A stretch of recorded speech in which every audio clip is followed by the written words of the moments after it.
Assalamualaikum warahmatullahi wabarakatuh.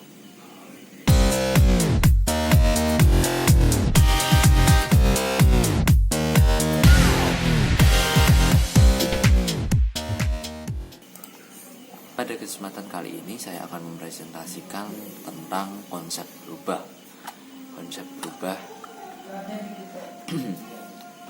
Perkenalkan terlebih dahulu, nama saya Muhammad Yusuf Chantoro, Prodi S1 Keperawatan, Fakultas Ilmu Keperawatan, Unisula, angkatan 2020. Di sini saya akan menyampaikan beberapa tentang konsep berubah. Kita masuk ke submaterinya. Yang pertama ada pengertian. Nah, di pengertian ini ada dua tokoh yang mengemukakan tentang berubah ya. Berubah merupakan kegiatan atau proses yang membuat sesuatu atau seseorang berbeda dengan keadaan sebelumnya. Ini dari Atkinson.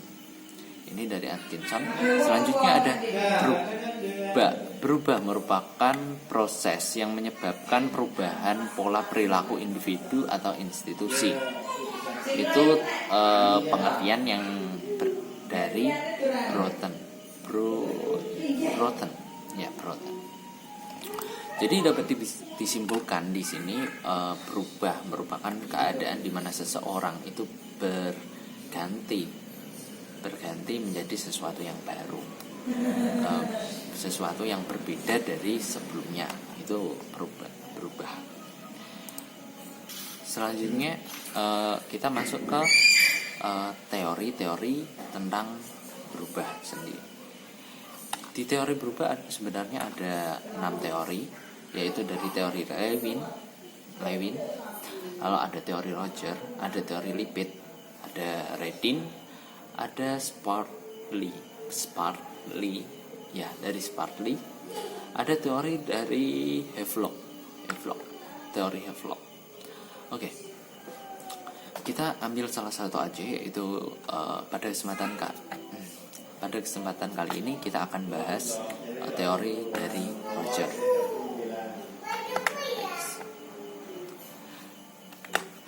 Nah, menurut Roger, berdasarkan teorinya ya, ada 5 tahapan untuk berubah. Yang pertama dari awareness. Awareness ini adalah tahapan. Nah, ini saya bacakan terlebih dahulu. Awareness ini merupakan tahap awal yang mempunyai arti bahwa dalam mengadakan perubahan diperlukan adanya kesadaran untuk berubah. Jadi maksudnya adalah di tahap awareness ini seseorang itu memiliki kesadaran bahwa dia harus berubah. Dia memiliki kesadaran tersendiri. Oke. Selanjutnya ada tahap interest. Ini tahap kedua. Tahap kedua dalam mengadakan perubahan harus timbul perasaan minat terhadap perubahan yang selalu memperhatikan terhadap sesuatu yang baru dari perubahan yang dikenalkan. Jadi maksudnya di tahap interest ini adalah tahap kita mempunyai suatu minat, suatu keinginan untuk kita bisa berubah, untuk kita bisa lebih berkembang lagi. Gitu. Ini jadi yang tahap awareness tadi itu kesadaran, yang tahap interest ini adalah tahap dimana kita mempunyai keinginan dan minat. Masuk ke tahap yang ketiga, yaitu tahap evaluasi. Jadi tahap evaluasi ini terjadi penilaian terhadap sesuatu yang baru agar tidak terjadi hambatan yang akan ditemukan selama mengadakan perubahan. Ini bukan tidak terjadi hambatan, tapi ini meminimalisir adanya hambatan yang mungkin terjadi. Jadi maksudnya tahap evaluasi ini kita mengumpulkan informasi seluas-luasnya, sebanyak-banyaknya tentang apa yang akan kita ubah, baik dari kekurangan maupun kelebihan yang bisa kita catat sehingga kita bisa masuk ke tahap selanjutnya, yaitu tahap trial. Seperti judulnya sendiri, yaitu tahap trial adalah tahap uji coba. Di sini kita melakukan uji coba terhadap sesuatu yang telah kita evaluasi dari sebelumnya tentang beberapa catatan. Jadi di situ kita melakukan uji coba selama bisa 1 hari, 2 hari maupun 3 hari. Selanjutnya adalah tahap adoption. Tahap ini tentu saja terjadi jika tahap trial tadi sudah dilalui. Dan tahap adoption ini pengertiannya yaitu tahap terakhir dari perubahan proses penerimaan terhadap sesuatu yang baru setelah dilakukan uji coba dan merasakan adanya manfaat dari sesuatu yang baru, sehingga selalu memperhatikan hasil perubahan. Jadi kita di sini itu setelah kita melakukan uji coba tadi, setelah work it, setelah selesai ya, kita mendapatkan sesuatu yang positif, kita harus mempertahankan perubahan yang telah kita lakukan itu, kayak gitu. Kita masuk ke pengaplikasian. Di sini saya mempunyai contoh. Perawat Leo mengubah metode dalam pencatatan riwayat pasien yang awalnya menggunakan kertas beralih menjadi menggunakan media elektronik, yaitu komputer. Jadi pengaplikasiannya seperti ini. Pada suatu ketika, sebut saja perawat Leo, dia dari rumah sakit A misalkan. Di rumah sakit A, pencatatan riwayat itu masih menggunakan kertas tulis. Kemudian dia berpikir, oh gimana sih, apakah nggak bisa kita memakai metode lain kayak gitu? Kenapa harus memakai kertas? Padahal kertas itu kalau kita gunakan terus bakal habis kayak gitu. Itu merupakan masuk ke tahap yang pertama, yaitu tahap kesadaran untuk berubah. Selanjutnya kemudian Mas Leo ini, perawat Leo ini pulang ke rumah, dia berpikir, kayaknya bener deh, aku harus ganti, aku harus cari metode lain biar di rumah sakitku kita nggak perlu pakai kertas lagi kayak gitu. Dia berpikir kayak gitu, terus ini ada, ternyata dia menemukan metode di mana pencatatan riwayat itu menggunakan media gadget. Dia berpikir kemudian, aku pengen banget nih kayaknya kalau pakai ini bakal lebih efektif kayak gitu. Dia berpikir seperti itu. Itu masuk ke tahap yang kedua, yaitu tahap di mana kita mempunyai minat untuk berubah. Selanjutnya masuk ke tahap evaluasi. Di sini Mas Leo berpikir mengumpulkan informasi yang sebanyak-banyaknya tentang kelebihan maupun kekurangan dari metode yang baru. Setelah itu dia paginya dia itu pergi ke rumah sakit. Dia bilang ke pengurusnya atau ketua rumah sakitnya, selamat siang dok, saya mau usul gimana kalau kita menggunakan metode kayak gini. Dia mengajukan rancangannya, dia mengajukan evaluasi yang telah dia buat tadi malam. Dia mengajukan catatan penting yang bisa digunakan sebagai acuan untuk bisa merubah metode di rumah sakit tersebut. Itu masuk ke tahap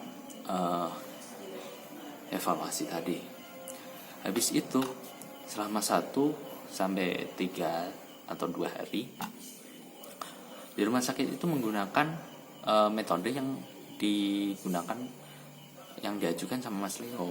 Itu yang namanya tahap trial. Di situ tahap uji coba ya, dalam tanda kutip uji coba tadi. Jadi di rumah sakit itu melakukan uji coba selama 1 sampai 3 hari kayak gitu ya.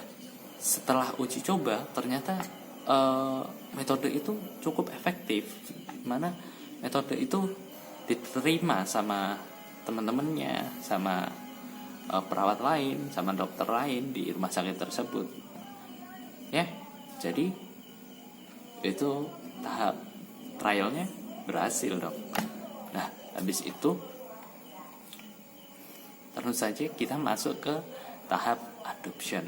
Nah, di mana tahap ini kita harus mempertahankan kualitas maupun mempertahankan kinerja yang baik yang telah dihasilkan dari tahap trial tadi. Itu tahap adoption. Jadi itu digunakan seterusnya.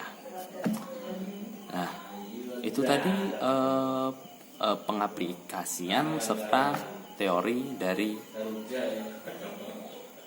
Roger tadi.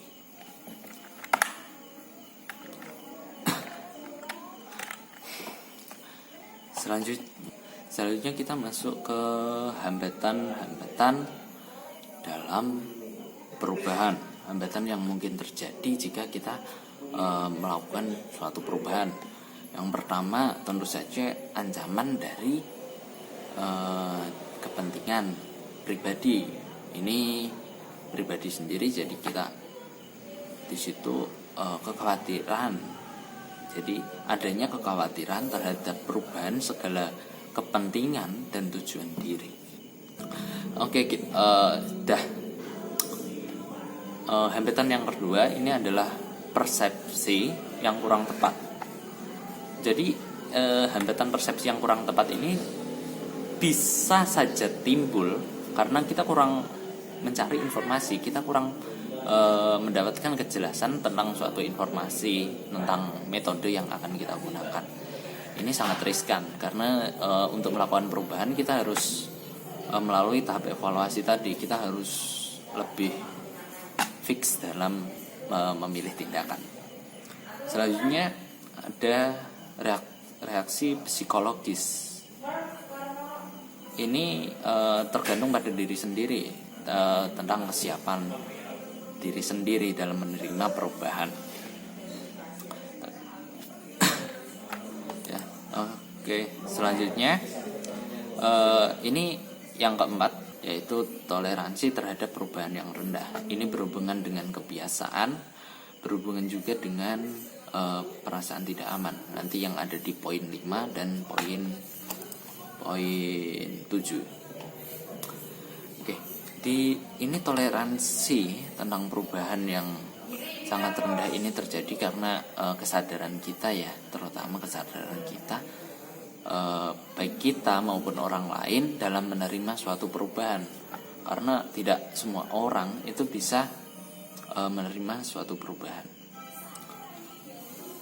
Oke, masuk selanjutnya. Oke, kita masuk ke hambatan yang kelima, yaitu kebiasaan. Ini berkaitan erat dengan diri kita sendiri, tentang diri kita sendiri maupun dari klien kita nanti. Jadi kebiasaan tentu saja yang namanya perubahan akan merubah kebiasaan kita yang dulu ya.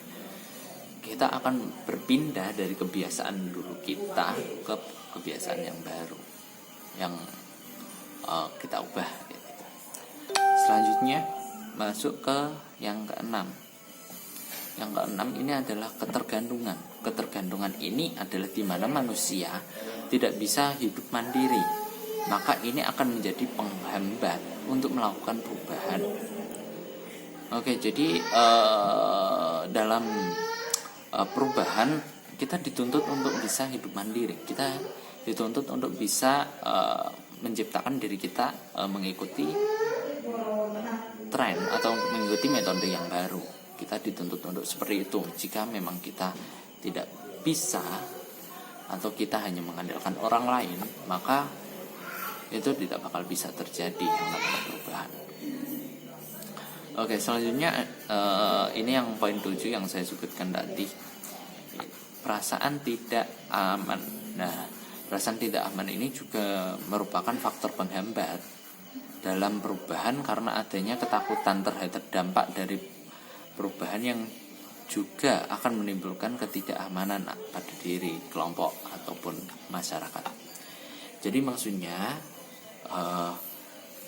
maksud dari perasaan tidak aman ini adalah kita sebenarnya perubahan itu harus ditanamkan terlebih dahulu, bahwa kita berubah itu bukan sepenuhnya berpindah dari metode yang lalu, tapi perubahan itu bukan hal yang menakutkan gitulah.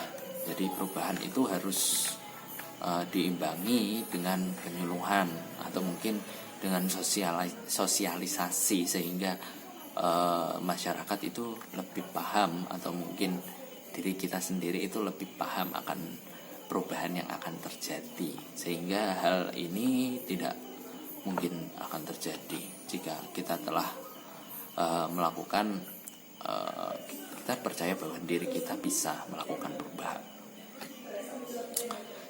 Yang terakhir, ini yang ke-8, yaitu norma yang berlaku. Tentu saja dalam kita berubah, kita berada di negara hukum, yaitu negara Indonesia. Tentu saja ada norma-norma yang berlaku, terutama itu norma agama sama norma sosial budaya. Ya, kita harus menjaga norma-norma tersebut sehingga perubahan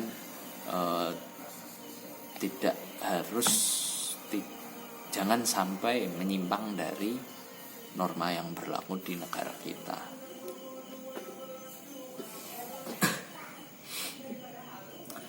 Baik, itu tadi 8 hambatan dalam perubahan. Nah, ini kita dalam berubah harus memikirkan tentang hal-hal yang lebih penting, terutama adalah hal-hal di mana apa yang kita ubah, kita harus terlebih dahulu mengetahuinya. Tapi jangan sampai kita takut akan suatu perubahan. Sekian dari saya. Bila ada tutur kata saya yang kurang berkenan, saya mohon maaf. Wassalamualaikum warahmatullahi wabarakatuh.